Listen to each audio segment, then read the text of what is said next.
My husband told me he wants to be racist to me in bed to fulfill his fantasies, and all I feel for him now is utter disgust. Posted by you/throwawayegg52. I'm black and my husband is white. Yesterday, he admitted to me that he's recently started to like something called race play, which means he has sexual fantasies about racist situations. To be honest, I still don't know a lot about it, but an example he gave me is that he has a fantasy about being a plantation owner while I'm a slave he keeps as a mistress. I can't stand to look at him anymore because all I feel is disgust. He knows that I've been in relationships where I was objectified in the past, and I know that people can't control their sexual interests, but I can't separate this image of my husband being attracted to racist situations from the man I fell in love with and married. He asked me if I was willing to give it a chance, but I told him I didn't want to, and now he's sleeping in the guest room because we had a fight about me not being supportive. I think this might end my marriage, but I love him and want to work through it somehow. Top/relevant comments. Commenter. White husband to black wife here. A fight because you are not supporting racist great fantasies is the ultimate disrespect and gaslighting.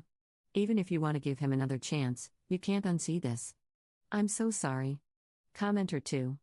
Not wanting to do something that you're really uncomfortable with doesn't mean you're not being supportive. So, in his mind, if you were supporting him, you'd just go along with his fantasy even if it's distasteful and disturbing to you? Op's response. Yes, he does want me to go along with it. He thinks that I might like it if I give it a chance, but I don't want to. Op adds an edit to her post. I talked to my husband over lunch. I did what some of you suggested and asked him where he got the idea from and how he started to like it. Most of you were right, he discovered it on a corn site and began watching more corn videos featuring it. He told me it's been about 2 months since he discovered it. Then he asked me again if I would give it a chance for him. When I told him I was uncomfortable with it, he got upset again and asked why I wouldn't support him. He even offered that we could try it once, and then if I didn't like it, we wouldn't have to do it again. But when I said no, he got frustrated, and we started to argue. He reminded me of all the things he has done for me and how much he always supports me, and then called me manipulative. He has now left with a car to go spend time with his friends. I've been crying for the past 15 minutes, and I don't know what else to do. Op adds a second edit to her post. A couple of commenters have asked about it since the first update a couple of hours ago. I'm now trying to see if one of my friends will let me stay with them for a day or two so I can clear my head. I am no contact with most of my family, and the family members I still talk to live several states away, so staying with family is not an option. And my husband owns the house, so I can't change the locks or tell him not to come home. Op adds a third edit to her post. It's currently the middle of the night here. I left our house and am now staying with a good friend. I'll be staying here until this evening. I've been here for a few hours now. I did not see my husband before my friend picked me up, but I left him a voicemail to tell him that I needed space to clear my head. I also did what some of you suggested and said in the voicemail that I felt pressured by him into doing something that I didn't want. He has since heard the voicemail and has called and texted, begging me to come home. He wants to come pick me up from her house in the morning, but I said no. He accused me of abandoning him right before Thanksgiving, and his best friend has also texted me to tell me that I'm a bad wife for treating my husband like this when he pays for everything and supports my lifestyle. To be honest, it made me cry more than what my husband said. I don't think I'll be able to get any sleep tonight after this. This is not part of the update, but I've received a lot of questions through comments and direct messages, so I'll answer a few of them here. I do not know if my husband has a corn addiction. To be honest, I'm not sure how to tell if someone has a corn addiction. I'm 25 and my husband is 33. We've been together for 3 years, almost 4, but we've only been married for 1 year. My husband is the sole earner in our house. I'm a stay-at-home wife and do not have any income. We do not have any children together, but we're planning to start a family next year. I want children, but I'm going to put it on hold until I figure things out, of course. We've done domination in the bedroom before, so this corn did not awaken that kink in him. All of my husband's ex-girlfriends are white. Aside from 2 guys I dated in high school and my husband, all of the men I've dated have been Hispanic or black. Yes, we live in the South, but I do not feel comfortable disclosing what state. Update 1 day later. Hello and happy Thanksgiving to all who celebrate. I apologize if this post seems like a ramble, but I've had a very difficult last few days, so my thoughts are a little incoherent. I was pointed in the direction of this subreddit by a user who privately messaged me because she thought I would benefit from it. My husband confessed to having a fetish the other day that I am very uncomfortable with. We had a fight about it, and he accused me of not being supportive because I told him I wouldn't give it a chance. This led to him sleeping in our guest room and more arguments. After consulting with others from a different subreddit, I had a good friend pick me up and take me to her house while he was out with his friends. She offered to let me spend Thanksgiving with her and her family, so I left him a voicemail before I left, telling him where I was and that I would be home after Thanksgiving dinner. Now he won't stop texting and leaving voicemails begging me to come home. He has also accused me of abandoning him on Thanksgiving, even though I'm supposed to cook and host for his immediate family today. To be honest, I'm worried about ruining Thanksgiving. His family loves to celebrate holidays, and Thanksgiving is his mother's favorite. I host and cook for every holiday except for Independence Day and Easter. I know his siblings are not going to care, but it's his parents that I'm worried about. I have a good relationship with them, aside from their nosiness, but they are traditional, and I worry that if I don't come home and host, it will strain our relationship. My husband thinks I'm going to ruin the entire holiday if I refuse to come home since he can't cook, and he thinks it will be cruel of me to let his family come to our home expecting dinner when there will be nothing to eat because of me. Op adds an edit to her post. While I was preparing dinner with my friend, my husband called me. His family has arrived, and his parents aren't happy with his explanation about why I'm not there. He didn't tell them the truth, and I don't know what he said, but apparently, the excuse he gave was not a good one because they blame him for it. His mother has taken over making all the food, and instead of turkey, she will be reheating some leftover chicken for them to eat. Apparently, she scolded him for fighting with me during a holiday that's supposed to be about spending time with family and reflecting on why you love them. He sounded like he was about to cry while talking. He asked me if I was happy that his relationship with his mother and father was ruined because I wanted to be spiteful and hurt him, instead of just putting my feelings aside and spending time with him and his family. He said his friend was right about me being a bad wife because I stooped low enough to embarrass him in front of his family by ghosting them on a holiday. Then he told me he is coming to get me at 7:30 and hung up. To be honest, I feel awful for making him cry. I know I should be happy that his parents are supportive, even if he didn't tell them the real reason, but my husband rarely cries.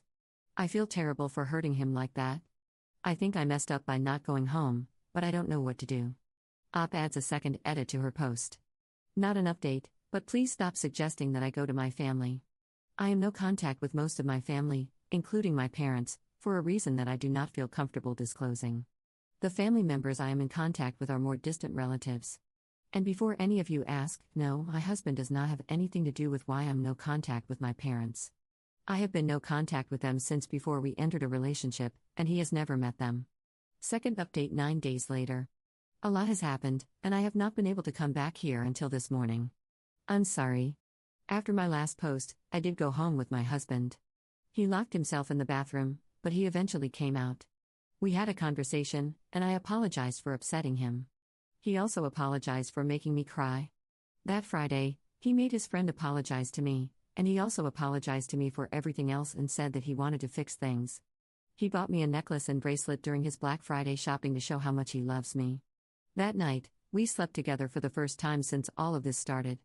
It was fine, and nothing strange really happened, but I still felt weird. I decided to just ignore it. I brought up starting therapy to him a few times over the weekend, but he got very upset and defensive whenever I tried to bring it up, so after a few days, I just let it go and decided to try to move on. He took me on a small vacation to a resort in our state this week because he thought that having time away from everything would help us get closer after the unpleasantness.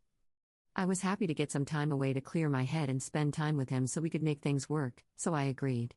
I loved spending time with him. Things were fine until Wednesday night. We went to the beach that day and then saw a movie. When we got back to the resort that night, he asked me again if I would give his fantasy a chance. Of course, I said no.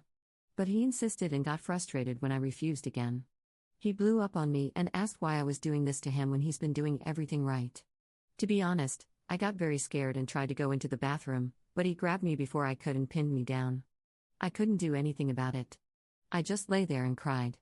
He said some awful things to me and made me say awful things too.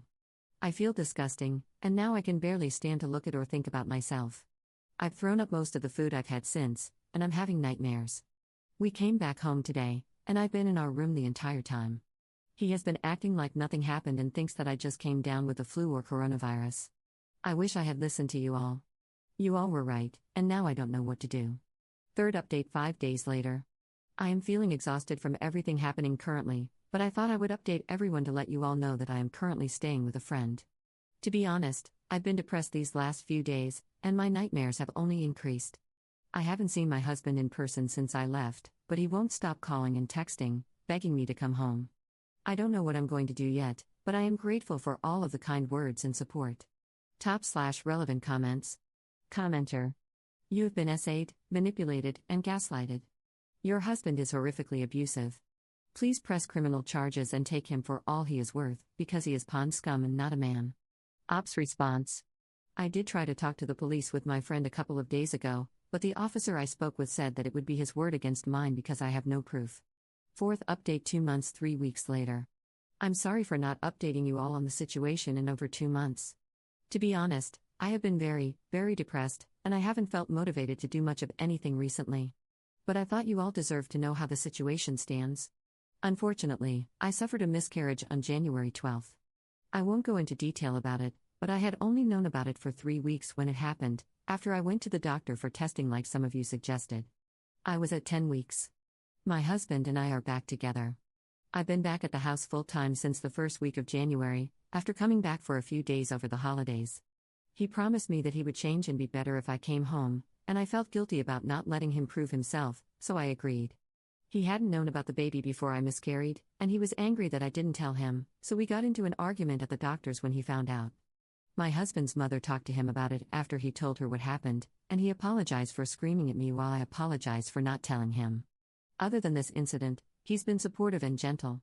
We've both been making an effort to change and be better to each other, and we're currently in couples counseling together. I know that people wanted me to get a divorce, but I decided that trying to work things out with him was the best option for us. I have still been spending more time with my close friend, and she isn't really happy that I moved back in so soon, but our other friends are happy that we're giving it another try. I did end up telling a few of them about the fetish, and they were divided on it.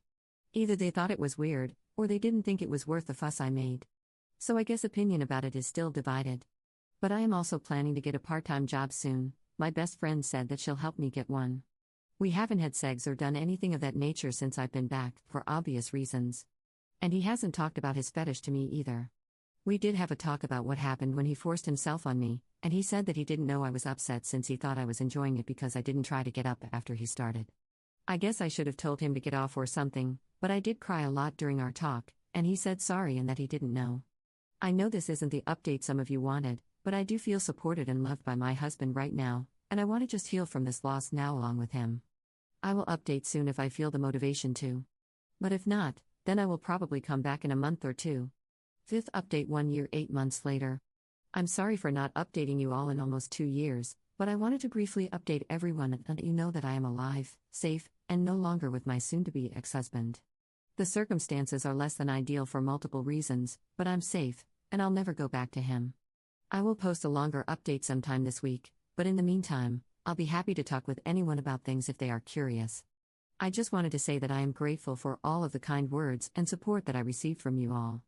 And to the people who sent me harmful and harassing messages, I'm glad to know that there are people in life more miserable than I was. Thank you, everyone. Top/relevant comments. Commenter. I'm so glad that you are safe, and please know things will get better in the future. You made the right choice to protect yourself, and I hope you didn't have to deal with anything more extreme than what you've already disclosed before finally breaking away. Ops response. Thank you. To be honest, I did, but I am in a good place now. I still struggle, but I have to keep living. Editor's note. Ops' last post was made in November 2024. She has not updated since.